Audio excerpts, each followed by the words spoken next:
Taoiseach, I'd just like to raise the issue around, I suppose it's the singular issue of this Dáil and this generation is the whole housing issue. The new planning framework has gone to the local authorities, and I'd like to know what the response has been from the local authorities and what initiatives the government are going to take to ensure that the instructions of government to increase rezoning of land will be carried through at a local level, and also the development of wastewater treatment plants and developer-led wastewater treatment plants, which would serve, as Deputy O'Mara has pointed out, would serve small towns and villages very well, because there is a pent-up demand there to develop in small towns and villages, but the problem is infrastructure. And of course, increasing our energy infrastructure. I know the government is putting huge resources into the development of the grid and the production of electricity, and also to look at the off-site construction solutions that can ramp up supply rapidly in Ireland. Thank you. Deputy Daly raised a number of issues, the wastewater treatment plants, which was similar to Deputy O'Mara. The planning framework, it is the case that we need greater speed from the local authorities in respect of following through in the planning framework, and they need to rezone more land, because ESRI are saying government have adopted a 50,000 per annum assessment of need. That's a needs-based target. It's not, so we have to work out how we get there. But ESRI are saying we need 50,000 a year. Some are saying we need 60,000 a year. Now that cannot be done without rezoning. Yet it's clear to us that certain CEOs are humming and hawing about rezoning. And I've been talking to councillors, and proposals hasn't come to the table.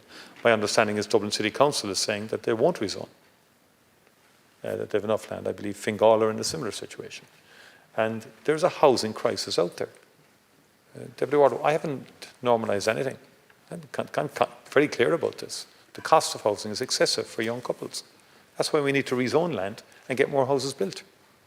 And that has to happen over a 10-year period to get on top of the situation. We've moved from about 20,000 houses a year in 2019 or 2020 to about 32, 33, maybe 34,000 a year. That was a big shift from 2020, but we have to go much, much further than that. And that needs both public sector investment and it needs private sector investment as well.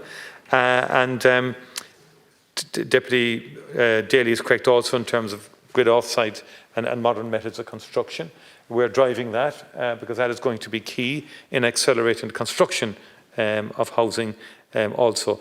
On the rezoning issue, there are legislative options to the Minister to mandate. He's already instructed, but actually to go ahead and get it done. But ideally, the councillors with the officials should do it.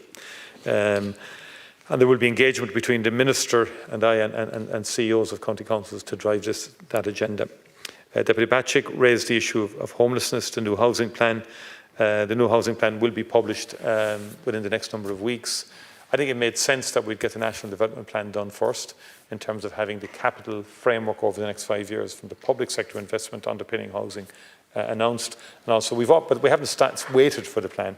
Like, we've taken measures that ordinarily would have ended up in the plan, such as the rent pressure zone review, such as the change in apartment criteria, and the planning framework, and also the initiative the Minister has taken in respect of homelessness, the 50 million he announced last week, in terms of acquisitions to take families off the homeless list, a more direct approach. And I'll come back to you in terms of the student accommodation strategy. The LDA will also, has significant pipeline. I don't have the exact figures here with me in terms of thousands of houses now that, well, obviously over the next number of years they'll come on stream, but some very significant advance work has been done in terms of particular sites that the LDA has acquired and have completed plans on and design and so on. And in some, as you know, they've completed some significant projects and more to come. I wouldn't be entirely, there are aspects of that finance report that I wouldn't entirely agree with. And I think the LDA still would have a significant contribution to make, along with the local authorities and along with the affordable housing bodies. Deputy James, again, the work is underway in terms of the structure for the implementation of the Dublin City Task Force. And that is continuing, and when we have details we'll come back to the House in respect of that. And living over the cities is key, but that also applies to the Living City initiative, you know, the existing scheme, which is quite limited and has had limited impact. And so that's under review. And we've had some discussions on that. Apart altogether from any task force, that would apply to a number of cities. And in my view, you know, there are towns as well that could do with over the shop and commercial, converting, you know, buildings over the shops and so on into residential. I think the future in many urban centres will have to be more residential, actually. And I think we're changing, the city experience is changing.